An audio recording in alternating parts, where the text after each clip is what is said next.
아니, 쌤 질문 까먹으신 거 같아요. 작업관, 그리고 이제 작업 과정. 그 작업 과정을 연결해서 작업관을. 옛날에 어느 소설 서문에 작가는 존재하는 게 직업이 아니라 움직이는 직업이라고. 계속해서 무언가를 창작해내는 사람은 우리가 작가라고 부른다라는 그런 글을 본 적이 있어요. 그래서 그때 되게 어린 나이에 나는 작가가 되고 싶어 라고 했는데 그러면 계속 움직여야 된다는 거예요. 그래서 작가라고 이름을 붙이려면 작업실에 출퇴근하는 사람만큼의 시간은 투자를 해야 되지 않을까? 그 생각을 했었고, 일반 회사원이 출퇴근하는 시간보다 조금 더 길게 작업실에 있어요. 사실 공 들이려고 공을 들인다기보다 작업 과정 자체가 공이 들어가지 않으면 결과물이 나오지 않는 거기 때문에 어쩔 수 없이 공이 들어가요. 근데 또 말씀하셨던 것처럼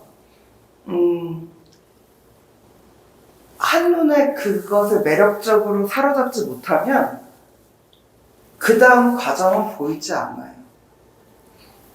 뭐 거기에는 뭐 조금 더 뭐 많은 공이 들어갈 수도 있는 거고, 아니면 누구 말대로 반짝반짝하는 어떤 것이 또 매력적일 수 있고, 하지만 반짝인다고 해서 그게 매력의 전부는 아니잖아요.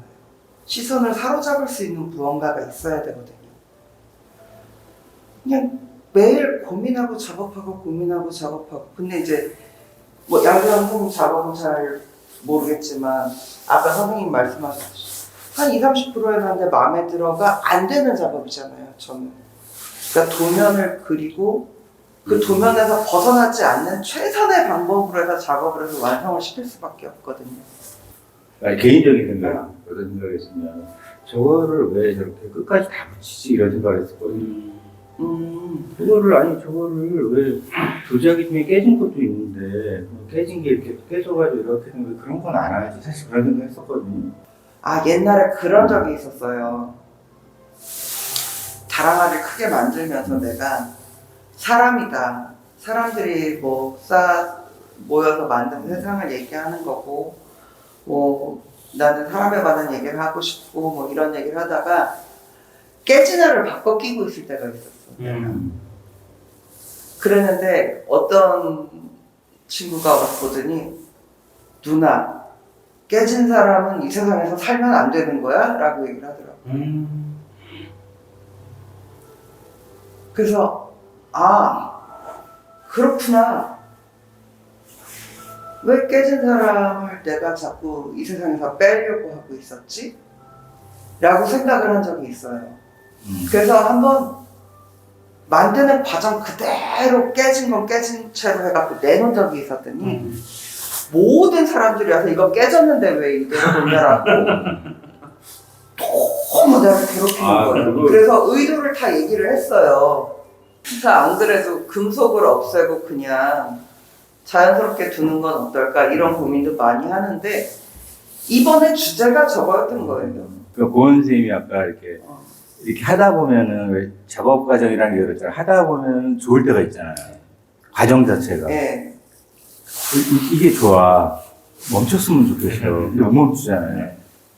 끝을 상정해 놨잖아요. 가는 거야. 근데 그 가는 값이라는 게 좀 그거 같아요. 이름인 것 같아요.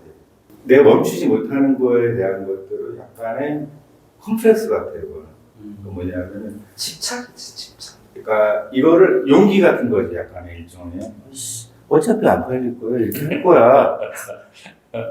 근데 그러려면 사실은 모든 게 뒷받침이 돼야 돼.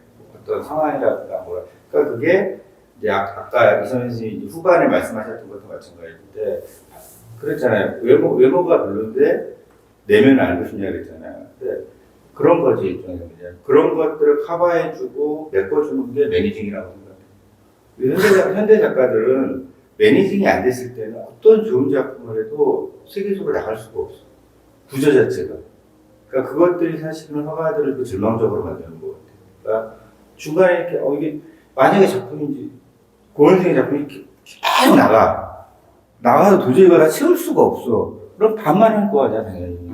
그러니까 방법들이 생긴다고. 조금 요만큼만 할 거야 아마 다 시꺼멓게 하고. 그래도 고운 거잖아 어차피.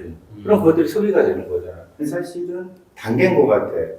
준비 단계고 어떤 것들이 있고 그 상업과 예술이 맞닿는 어떤 지점이 분명히 생길 텐데 그 지점부터는 그 우리나라에서 뜻든 작가들의 생각을 해봐. 거진다 그랬어. 작품들이 나중 되면 이제 날리는 거야 한마디로. 막 날리기 시작하는데 근데 그 작품이 안 좋았냐? 그건 아니야. 그건 아니고 어떻게 보면 되게 과감해진 거야. 그러니까 우리가 그거를 보고 이것도 예술이야라고 할 수 있지만 이것도 예술이야라는 말 자체가 굉장히 촌스러운 거예요. 아니 개념 미술이고 뭐 글자 하나 써놓고도 예술이라고 다 작품을 해놓고 그냥 쪼개고 막 바나나 걸어놓고 그래서 저는 아까 공이라는 말들이 되게 더덥다라고 생각이 든 게 약간 그런 부분들이 있었어요. 저는 좀 생각이 다른 게 그렇게 날리는 것도 좋고 바나나를 붙여놓는 것도 좋고 그런 거 몇십억에 사가지고 먹고 다 좋은데 그것이 의도가 된 완성이어야 된다라고 생각을 해요. 내가 유명하든 유명하지 않든 내가 내 이름을 써놓고 무언가를 꺼내놓을 때는 최소 내 눈에는 만족스러워야 된다라고 생각을 해요. 그게 끝이 됐든 아니었든 그건 상관이 없이 내 눈에는 만족되지 않으면 꺼내놓기 안 그래도 부끄러운데 더 부끄러워질 것 같은 느낌이 드는 거죠. 그거는 그러니까 저런 거죠. 뭐냐면 나는 사실은 빈 캠퍼스에 내 이름만 사인해서 팔고 싶어.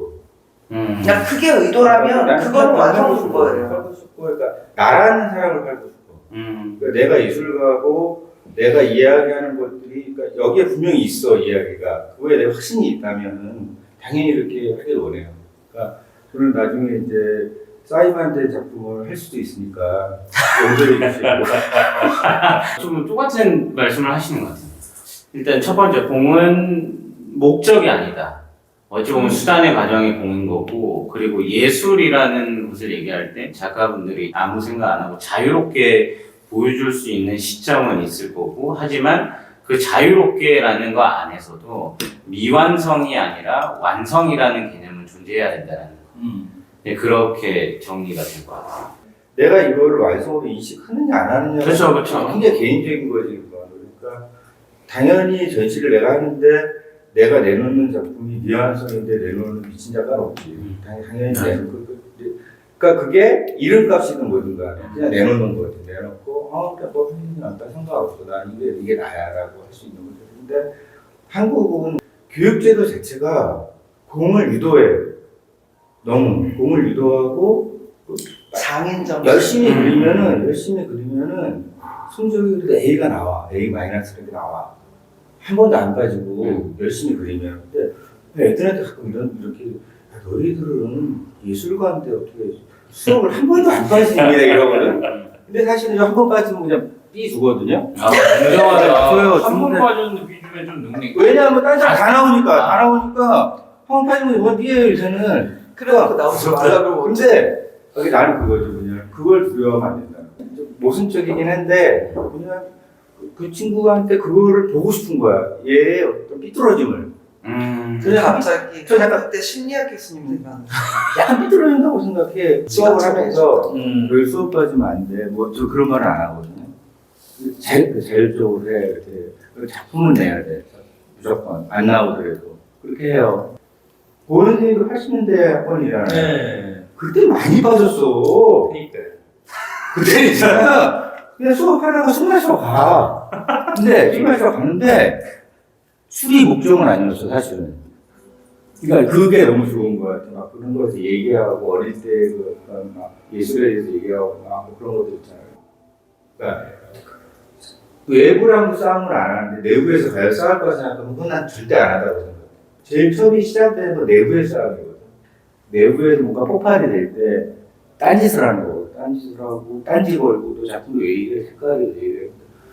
요새 이렇게 가봐, 오프닝에 가보면은 아무도 그런 얘기 안 해. 예술 얘기는 안 해. 이거 좋다 나쁘다 얘기 안 해. 와, 이 사람이 좋은 데니까 이건 좋은 걸 거야. 아, 진짜 그게 많아. 그러니까 나도 어떨 때 그렇게 돼. 그러니까 큰 화랑을 가면 겸손해져 약간. 겸손해지면서 다 보고 이제 정신 승리하지. 이걸 제대로 봐야 돼. 그러면서 막 봐요. 보고 역시 안 좋고 이러고 나오지만. 근데 그래야지 마음이 편하니까. 이렇게 나와요. 근데 이 작품들을 보면서 왜 우리나라 대가도 그런가? 대가도 공이 들어가 있어. 대가들 작품들. 근데 왜 그거는 왜 한국은 왜 그래야 돼? 한국 미술이라고 했을 때 특징적이고 나와야 되는 하나의 공통점이 저는 공이라고 생각하거든요. 그 사회나 환경이라는 것은 누군가 한 명에 의해서 갑작스럽게 바뀔 수가 없잖아요. 뭐 혹자는 뭐 어떤 하나의 장르를 가지고 그게 한국 미술이야 하기도 하는데, 혹자는 어떤 재료를 써야지 한국 미술이야라고 하는데, 아니 근데 사실 사람이라는 주체를 봤을 때 어떤 환경에 놓여지고 살아왔고 그 환경에서 자라온 사람들이 공통적으로 갖고 있는 모습들, 근데 그게 예술성으로 보여졌을 때 깔려있는 저변, 우리가 뭐 미국 출신의 작가들 또는 저기 유럽 출신의 작가들, 이런 작가들과 뭔가 비교를 한다 했을 때 한국에서 느껴져야 되는 건 좀 공이라고 생각해요. 마치 온라인 게임 하면 한국 애들 들어오면 피하러 가고 걔네들 싸우면 어차피 안 돼, 쟤네들 밥만 먹고 싶으면 하니까. 근데 이게 한국 사람들의 특징이라고 생각해서 전 이것을 다른 표현으로 하면 해외에서 한국 예술가들을 바라볼 때, 야 저렇게 어떻게 살지? 근데 다 그렇게 사시잖아요. 다 그렇게 살아오셔. 이분들 한국 미술가 출신들. 이 개념이야말로 저는 한국 미술이 아닐까라고 생각해요. 근데 그게 맞다 틀렸다가 아니라 지금 우리가 뭐 세계 미술 시장에서 한국 예술가 누굽니까라고 했을 때 사실 누굴 얘기를 해도 모르잖아요. 사실 제가 미국에 있을 때도 되게 계속 나름 한국이고 그 백남준밖에 얘기를 못했거든요. 근데 백남준마저도 모르는 사람들이 대부분이었고, 근데 그런 관점에서 앞으로 우리가 살아가는 시대에는 무관념이 분명히 통용되는 시점이 올 거다. 그래서 그때 한국 예술가들은 정말로 그 미국 출신 또는 해외 다른 나라 출신의 작가들이 결코 흉내낼 수 없는 삶을 그렇게 살 수는 없잖아요. 지나간 삶을. 그렇게 자유롭게 살다가 갑자기 어느 순간 닭장에서 한 20년 살아봤어? 막 이런 개념으로 가는 거지. 독일의 그 내셔널 뮤지엄이라고 있잖아요. 거기 이제 상설 전시하는 데 가면 전 세계 작가들 그림들이 다 있거든요. 근데 거기에 유일하게 한국 작가가 본 백남준 부수가 있었어요. 그리고 일본 작가가 4명이 있었어요.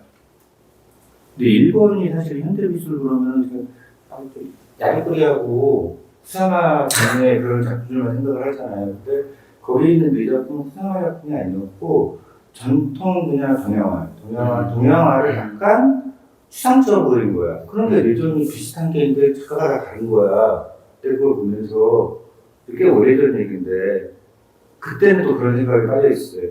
군용이랑 관계가 있는 거야. 근데 그거는 세계 미술사는 그런 거랑 좀 있는 것 같아요. 그 부분은 분명히. 그러니까 한국이 이제 경제가 훨씬 좋아졌잖아요. 좋아지고 뭐 하면서 한국적인 건 있을 수가 있겠지.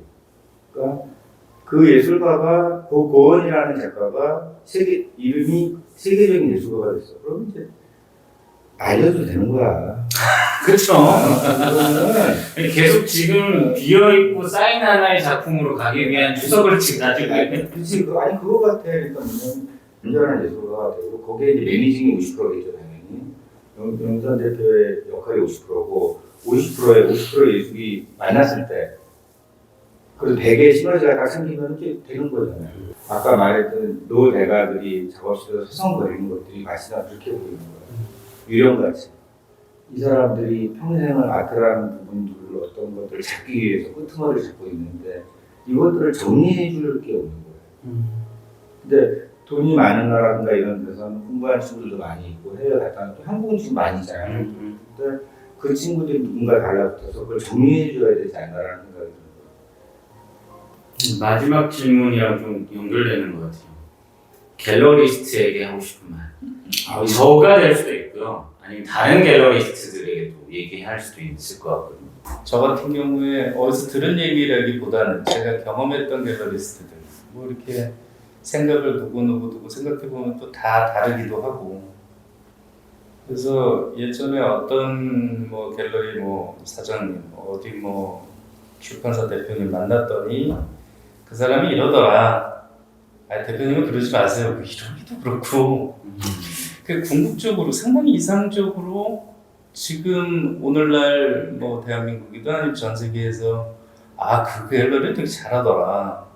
그 갤러리를 벤치마킹 해보세요. 뭐 이러기도 그렇고 상황은 계속 다른 거니까 뭔가를 계속 일을 벌리고 열심히 하고 뭐 그런 태도랄까 그런 거는 제가 굉장히 박수를 쳐드리는 부분이고 뭐랄까 어떤 궤도에 올라서 있지 않은 맨션나인이라는 대에 제가 지금 전속 작가로서 뭐 이절구절 얘기하기보다는 계속 함께 나도 당신이 이제 매니지먼트 하는 거고 나는 그거에 못지않게 열심히 작업을 하고 있노라 뭐 그런 얘기가 지금 참 필요하고 뭔가 정말 그 본격적으로 무언가를 할 때 거기에서 뭐가 삐끗삐끗 거려야 뭐 할 얘기가 있지 그렇다고 뭐 지금 뭐 제대로 뭔가를 한 게 아닙니다라고 얘기하는 건 아니고 저는 예전에 스승들한테 그런 얘기는 들었어요. 그 갤러리스트들하고는 너무 친해지지 말아라 이런 얘기는 제가 대표님하고도 얘기했지만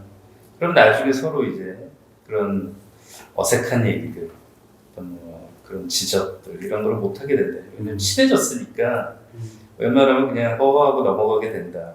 그냥 비즈니스냐 아니면은 정말 이렇게 프렌십이냐 이런 거를 정해야 된다. 뭐 얘기를 뭐 들었는데 그런 건 또 그런 또 타고난 기질 같은 것들이 있어서 제가 또 뭐 그런 거를 구분해서 사는 사람이 아니라 또 우리 대표님 또 인성도 뭐 좋고 해서 저는 뭐 이미 좀 친해진 것 같아서 근데 뭐 모르겠어요. 어느 날 제가 이렇게 할 때는 또 얘기를 해야 되겠죠. 근데 지금은 뭐 딱히 할 얘기가 없는 것 같아요. 하여튼 파이팅 하십시오. 지금처럼 열심히 하겠습니다. 네. 제가 처음에 갤러리에 갔을 때는 어떻게 생각했냐면 근데 여기서 평생 할 거야 라고 생각하고 갔던 갤러리가 있거든요. 그래서 개인전 3번 하고 끝났어요.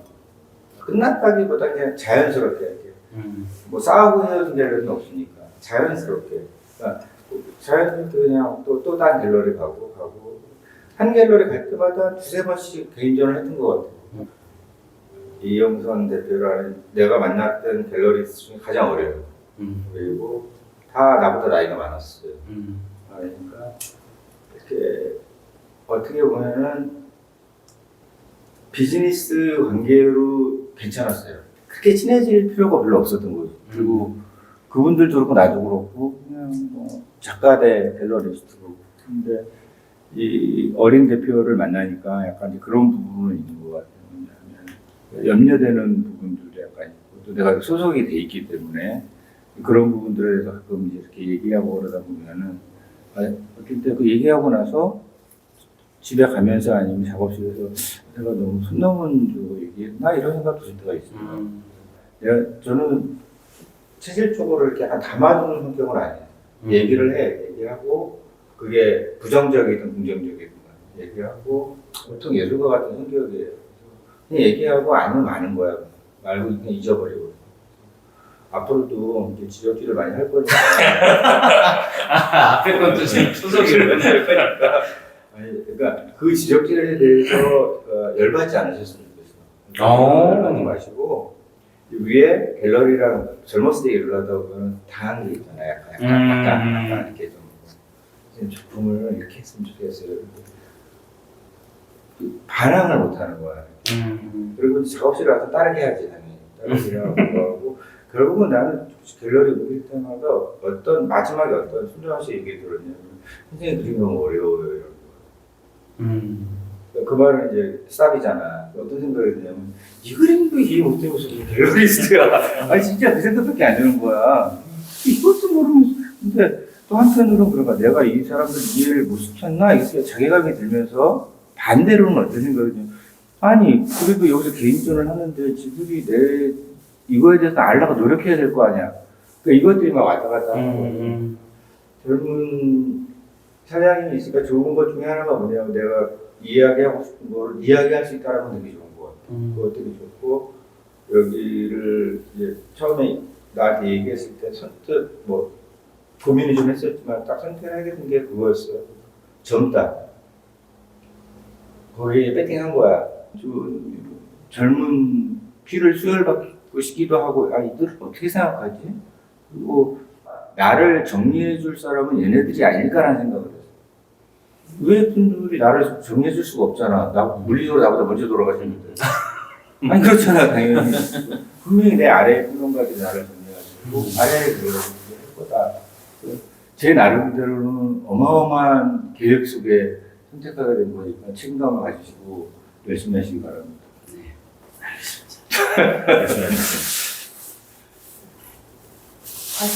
아니 되게 열심히 해요. 열심히. 아 누가 물어보요. 왜 전화는 어때? 열심히 해. 내가 해줄 말은 하나예요. 내가 열심히 할게요. 제가 하신 말도 하나요. 제가 열심히 해야 돼요. 우리 이 인터뷰 자체가 사실 미리 짜놓은 대본을 미리 드린 게 아니라 이 즉흥적으로 제가 말씀을 드린 거라서 뭐 되게 편안하게 좀 보시는 분들이 좀 보셨으면 좋겠는데, 제가 갖고 있는 장점이 젊다라는 것밖에 없으면 서글픈 것 같고, 젊은데 되게 열심히 해. 근데 열심히 한다라는 게 사람마다 다 주관적인 기준이잖아요. 근데 제가 갖고 있는 장점은 안 된다고 가만히 있지 않는다라는 게 가장 큰 장점인 것 같아요. 어떤 다른 사업에 있는 섹터들의 대표들을 보더라도 안 될 때 포기하는 사람들은 생각보다 많아요. 물론 저는 포기라는 개념을 모르는 것 같아요. 뭐든 안 되는 상황조차도 그때 최선을 다해야지 뭔가 되게 만들 수 있고, 그게 진짜 실력이라고 생각하고. 그래서 계약했어요.